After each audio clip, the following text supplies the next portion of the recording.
আজি আমি আলোচনা কৰিবলৈ লৈছো ঐতিহাসিক নাটক, নাট্যকাৰ, ঐতিহাসিক নাটকৰ নাম আৰু প্ৰকাশৰ চনৰ বিষয়ে।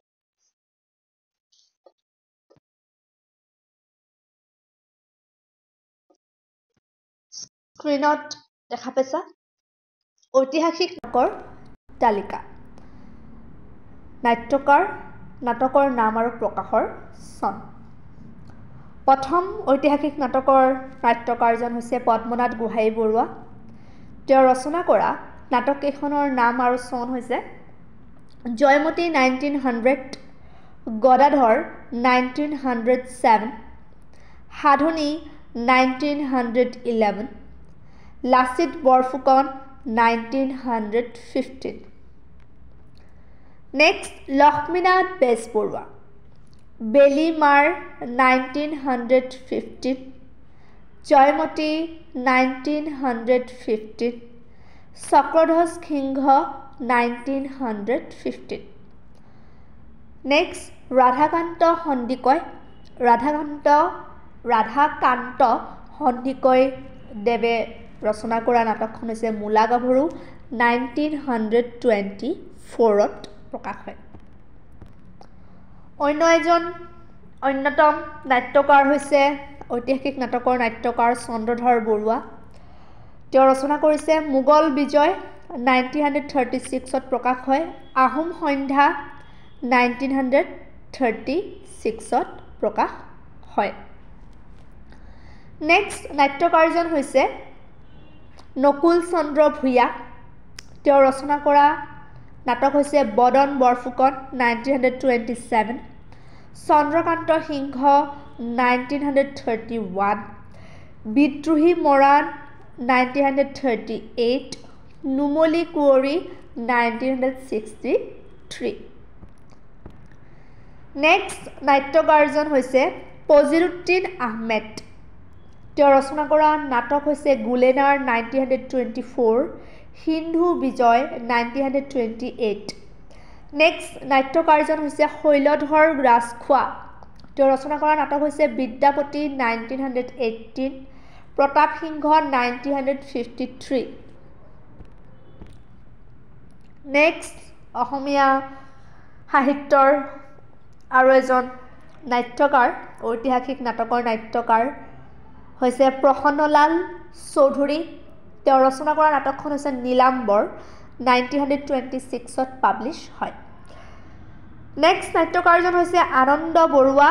তেওঁ ৰচনা কৰা নাটকখন, ঐতিহাসিক নাটকখন হৈছে কমতা কুঁৱৰী, 1940ত প্ৰকাশ হয়। নেক্সট নাট্যকাৰজন হৈছে দৈৱ চন্দ্ৰ তালুকদাৰ। তেওঁ ৰচনা কৰা নাটককেইখন হৈছে অসম প্ৰতিভা, 1924ত প্ৰকাশ হয়।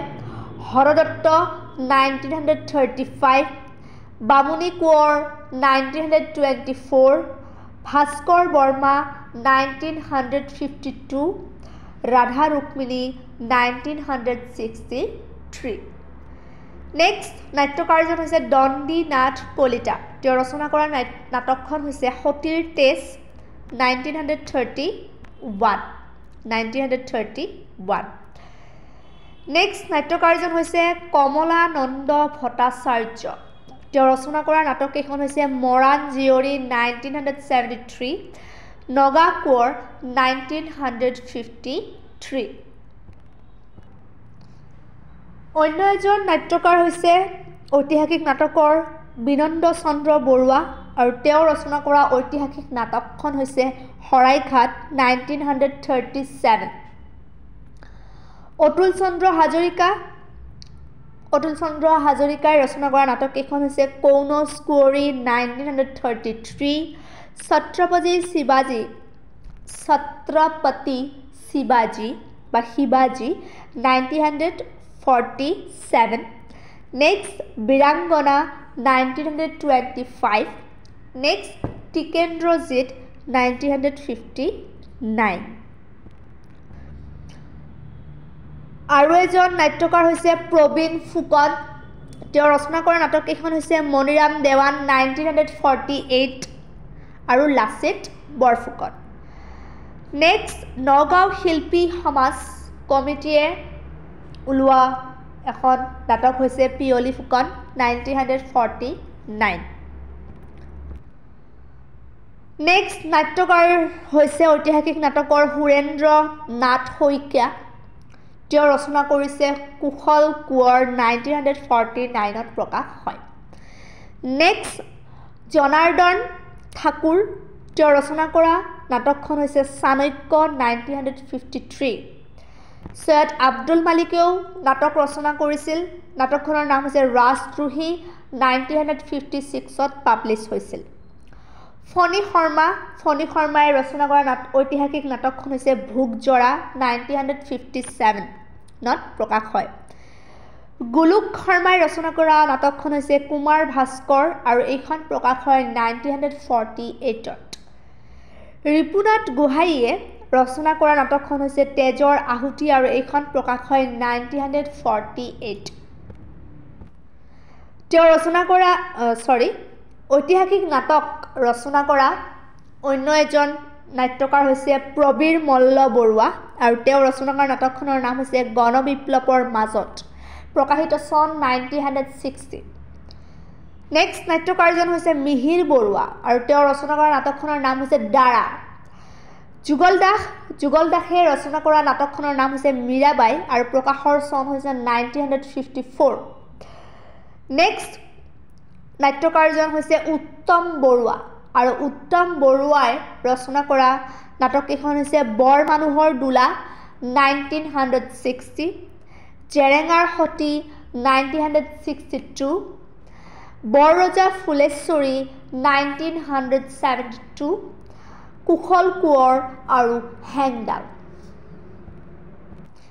নেক্সট ঐতিহাসিক নাটক ৰচনা কৰা নাট্যকাৰ হৈছে প্ৰদীপ শইকীয়া তেওঁ ৰচনা কৰিছিল লাচিত বৰফুকন আৰু এইখন প্ৰকাশ হৈছিল 1987ত নেক্সট নাট্যকাৰজন হৈছে ৰমেশ চন্দ্ৰ কলিতা তেওঁ ৰচনা কৰা নাটকখন হৈছে অভিশপ্ত সিংহাসন আৰু প্ৰকাশৰ চন হৈছে 1979 নেক্সট নাট্যকাৰজন হৈছে দ্বিজেন্দ্ৰ মোহন গোস্বামী আৰু তেওঁ ৰচনা কৰা ঐতিহাসিক নাটকখন হৈছে স্বৰ্গদেউ ৰুদ্ৰ সিংহ আৰু এইখন প্ৰকাশ হৈছে 1980 এইকেইখনে আছিল ঐতিহাসিক নাটকৰ নাম নাট্যকাৰ আৰু প্ৰকাশৰ চনৰ বিষয়ে আজিলৈ এইখিনিয়ে ধন্যবাদ